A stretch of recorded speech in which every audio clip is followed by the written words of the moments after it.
Well, hello then, I do hope you're all well. Yes, we all recognise this clown. Yes, it's our obnoxious Jonathon Gullis. Yes, for Stoke-on-Trent.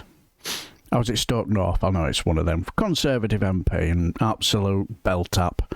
You know, he's one of these where if his brain power was like a painkiller, a junior discipline would put him to shame. It is just an app. There's just nothing about him.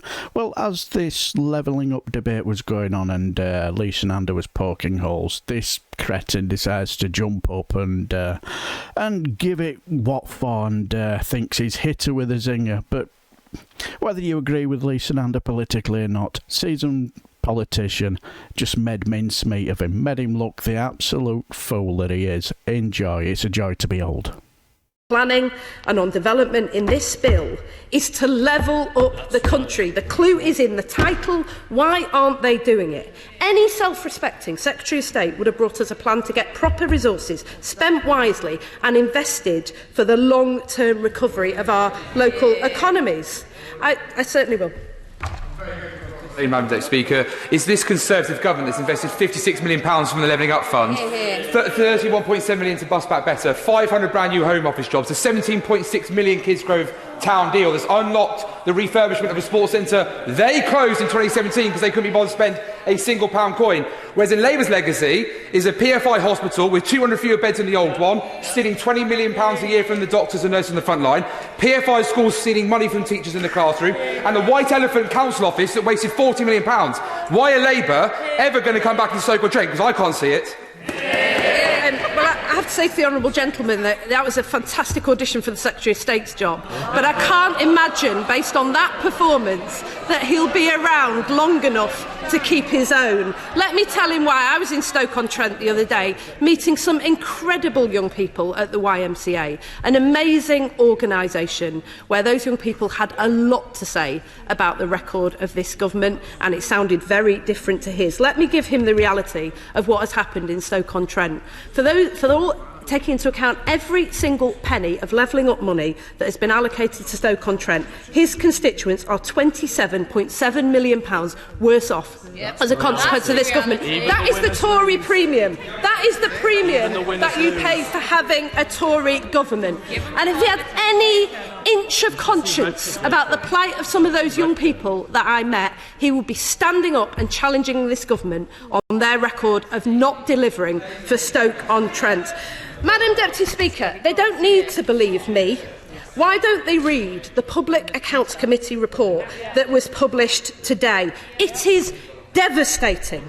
It says billions of pounds have been squandered on ill-thought-out plans, forcing areas to compete over pots of money, small refunds for the money that has been stripped from us over a decade. This is not the Hunger Games. This is the future of our country, and it is no way to treat the people in it. The chair of the Select Committee said, "This is a government that has been gambling taxpayers' money on policies and programmes that are little more than a slogan, retrofitting the criteria for success, not even bothering to evaluate if it worked. This is our money." And in case they haven't noticed, as they sit and joke and laugh and crack wisecracks at other political parties, we haven't got money to burn in this country right now. So why are they burning it? Why hasn't he come here today with a guarantee that every part of this country has a right to basic infrastructure, the sort of basic infrastructure that you'd expect in any modern economy? Since they won the election, they haven't just refused to make good on that promise. They have backtracked on the promises that they already made. They press released Northern Powerhouse Rail 60 times over 7 years and then casually axed it. They launched, but the Honourable Gentleman mentions Bus Back Better. Quietly, under cover of the pandemic, they halved the funding that was available for bus services. I'm starting to wonder what they have against Yorkshire in particular. Let me tell him about our record on buses. Right across this country, we have Labour representatives and Metro mayors who are delivering on that promise. Tracy Brabin, Dan Jarvis, Ollie Coppard, Andy Burnham, Steve Rotherham. These are the people who are delivering on the bus service that we need. Perhaps you might want to go and learn a thing or two from them. And I'm starting to wonder what this government has against Yorkshire in particular.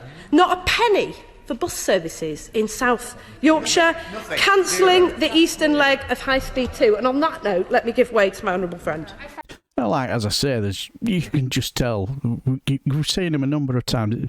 If I was sat in a room with him and Lee Anderson, I'd say, there's at least 5 GCSEs in this room and they're all mine. There's just nothing about him, is there? They're just an absolute idiot. Jumps up, shouts, gurns, and he thinks he's the bees. And I bet he thinks he's the future of the Conservative, but he probably is with the way they're going. But my God, I just couldn't help laugh at the way she just handled him, just made him look the absolute cretin he is. Anyway, I do hope you enjoy the video, and until the next time, I shall bid you farewell and take care.